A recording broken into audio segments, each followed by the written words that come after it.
প্রথমত আমরা মানুষের ঈদযাত্রা স্বস্তির করার জন্য প্রায় আপনারা জানেন 1 মাস আগে থেকেই সড়ক পরিবহন মন্ত্রণালয় সহ সংশ্লিষ্ট সকল স্টেক হোল্ডার আমরা একের পর এক মিটিং করে আসছি এবং যেই মেজারগুলো সরকারের পক্ষ থেকে নেওয়া সম্ভব আমরা নিয়েছি এবং এখানে আসার পরেও যেটা দেখেছি যে কাউন্টার থেকে ঠিকঠাকভাবেই ভাড়া আদায় করা হচ্ছে, সেখানে কেউ বেশি ভাড়া নিচ্ছে না।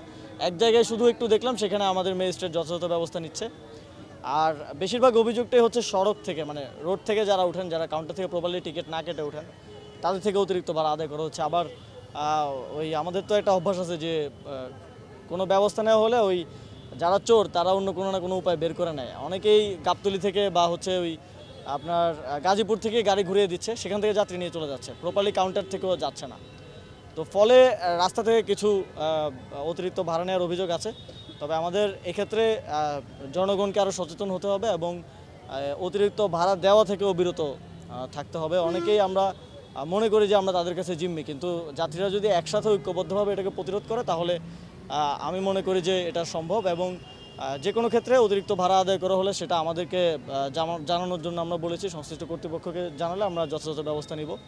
এবং এবার এমনকি কারো বিরুদ্ধে অতিরিক্ত ভাড়া নেওয়ার প্রমাণ পাওয়া গেলে আমাদের সড়ক বিষয়ক উপদেষ্টা তিনি ঘোষণা দিয়েছেন যে রুট পারমিট পর্যন্ত বাতিল হতে পারে এবং সে অনুযায়ী আমাদের মোবাইল টিমগুলো কাজ করে যাচ্ছে।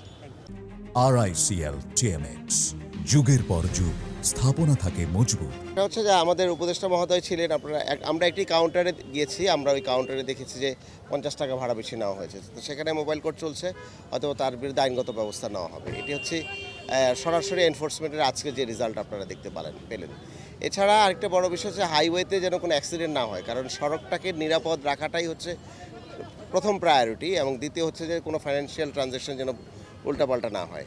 তো এখন পর্যন্ত আমরা সড়ক নিরাপদ পেয়েছি এবং হাইওয়ে ট্রাফিক খুবই গুরুত্বপূর্ণ ভূমিকা পালন করছে পুরো বাংলাদেশব্যাপী। হটলাইন আছে, প্রত্যেকটি জায়গায় স্টেশন আছে, এবং ট্রাফিকগুলোকে যেন ইন অর্ডার মেনটেন করা হয় সেটা করা হচ্ছে আর কি। সুতরাং নিরাপদ সড়ক হিসেবে আমরা বলতে পারি যে এইবারের কোরবানিতে আমরা বড় কোনো অ্যাক্সিডেন্ট কিন্তু এখন পর্যন্ত পাই নাই। একটি সমস্যা আছে, সেটা হচ্ছে যে ঈদের ট্রাফিকে আসা এবং যাওয়ার মধ্যে তো সবসময় যাওয়াটা থাকে, কোরবানিতে আসাটাও আছে, কারণ প্রচুর পশুর পরিবহন আছে। তো সেখানে একটু জ্যাম আছে এই কারণে, বাট রাস্তা কিন্তু আমরা নিরাপদ রাখতে চেষ্টা করেছি।